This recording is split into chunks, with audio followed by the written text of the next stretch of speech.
Bismillahirrohmanirrohim. Assalamualaikum warahmatullahi wabarakatuh. Kali ini saya akan menjelaskan tentang ma'rifatullah. Ma'rifatullah terdiri dari bab pertama, yaitu ahamiyatu ma'rifatullah, pentingnya memahami Allah. Kita perlu memahami Allah karena manusia yang tidak mengenal Allah, maka dia tidak akan bisa taat pada perintah dan larangannya Allah. Dengan memahami pentingnya mengenal Allah, maka iman dan takwa kita akan meningkat.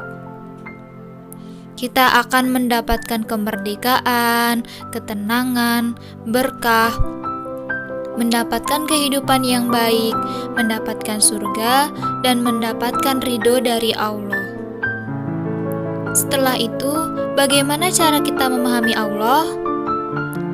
Bab yang kedua yaitu at-thoriq ila ma'rifatullah, jalan menuju mengenal Allah.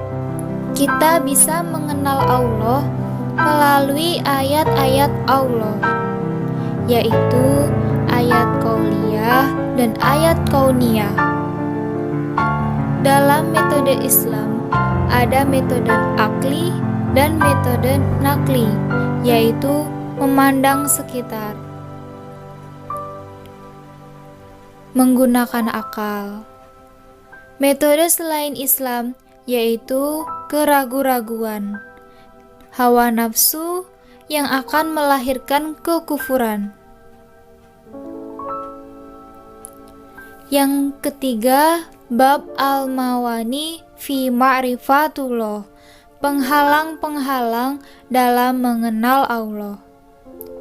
Sifat-sifat yang menjadi penghambat untuk mengenal Allah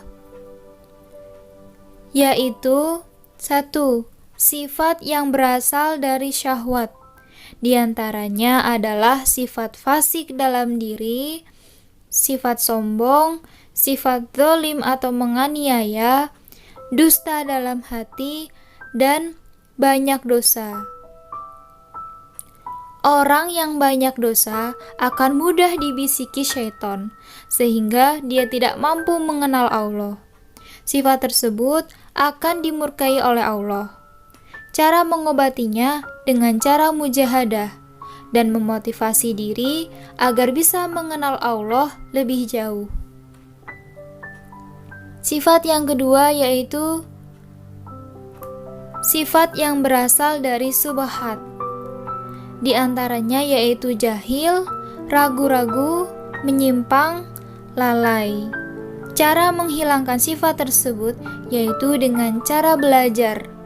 Dengan ilmu dan pengetahuan, kita akan mengetahui dan kita tidak akan dihalangi untuk lebih mengenal Allah. Bab keempat yaitu al-adillah ala wujudillah, bukti keberadaan Allah. Eksistensi Allah dalam kehidupan sehari-hari sangat penting. Bagaimana cara menyadari eksistensi Allah? Yaitu dengan dalil fitrah. Fitrahnya manusia itu sangat bodoh dan lemah. Maka dari itu, kita harus memahami dalil fitrah.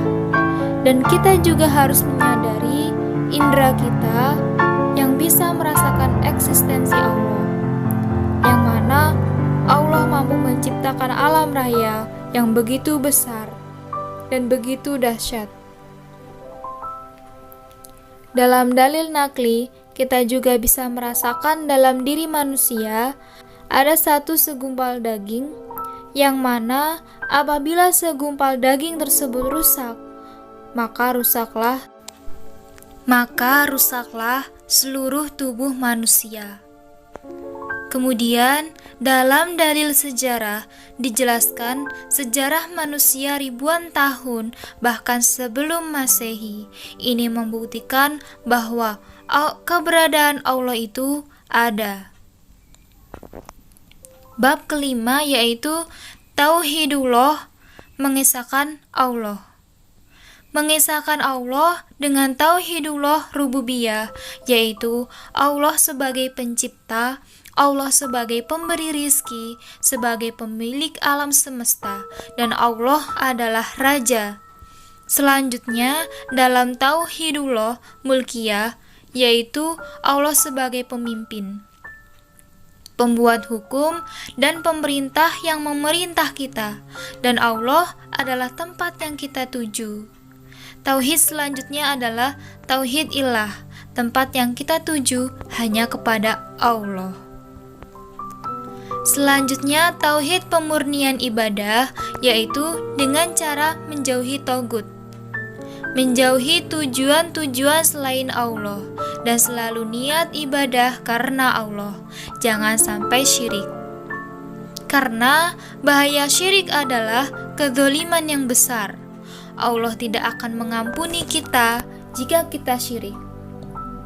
Syirik adalah dosa besar, masuk neraka, dan menghapus ibadah.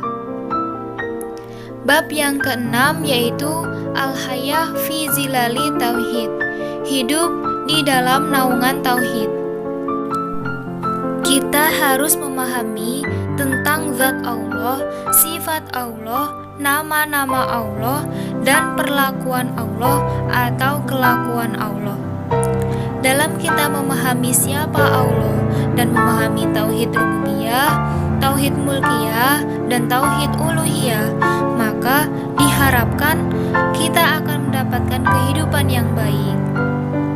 Dalam Tauhid terangkum dalam kalimat La ilaha illallah.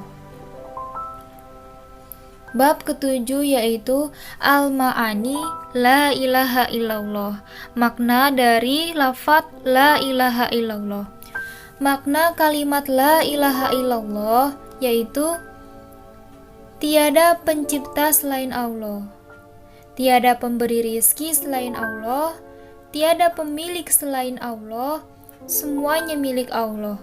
Tiada raja atau kerajaan selain untuk Allah, tiada pembuat hukum selain Allah, tiada pemerintah selain Allah, tiada yang dicintai selain Allah, tiada yang ditakuti selain Allah, tiada yang diharapkan selain Allah. Hanya kepada Allah lah kita meminta. Tiada yang memberi manfaat atau mudarat kecuali Allah. Tiada yang menghidupkan atau mematikan selain Allah. Tiada yang mengabulkan permohonan selain Allah. Tiada yang melindungi selain Allah. Tiada wakil selain Allah. Tiada yang diagungkan selain Allah. Tiada yang dimohon pertolongan selain Allah. Semuanya hanya pada Allah. Dalam makna La ilaha illallah, kita akan lebih memahami tentang Allah. Demikian yang bisa saya sampaikan. Apabila ada kekurangan dan kesalahan, saya mohon maaf yang sebesar-besarnya. Wassalamualaikum warahmatullahi wabarakatuh.